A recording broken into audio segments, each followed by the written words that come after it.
नमस्कार. भगवान कृष्णाची पूजा का करायला पाहिजे? तर त्यांचे गुण आपल्या अंगी यायला पाहिजेत, यासाठी त्यांची पूजा करायला पाहिजे. भगवान कृष्ण तत्त्वज्ञानी होते. भगवद्गीता हा ग्रंथ तर प्रत्येकाने अभ्यासला पाहिजे. ते एक समाजसेवक होते, विज्ञानप्रेमी होते. तसंच उत्तम मित्र, उत्तम सारथी कसा असावा हे त्यांच्या चरित्रापासून आपल्याला शिकता येतं. तसंच निसर्गप्रेमी गोपालक होते आणि पशु पक्षी वनस्पती हे त्यांना प्रिय होत्या.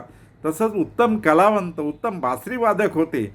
म्हणजे केवळ लोकच लुब्ध व्हायचे नाही, तर त्यांच्या बासरीवादनानं पशु प्राणीसुद्धा लुब्ध होत असत. तसंच गोपाळकाला दहीहंडी आपण उत्सव करतो, त्याचे मॅनेजमेंट व्यवस्थापन शास्त्र त्यापासून आपल्याला शिकता येतं. उद्दिष्ट सर्वांना माहिती पाहिजेत. हंडी फोडणं, त्यानंतर कामाचं वाटप, वर्क डिस्ट्रीब्युशन हे प्रत्येकाला समजायला पाहिजे. टीम स्पिरिट पाहिजे त्याच्यामध्ये.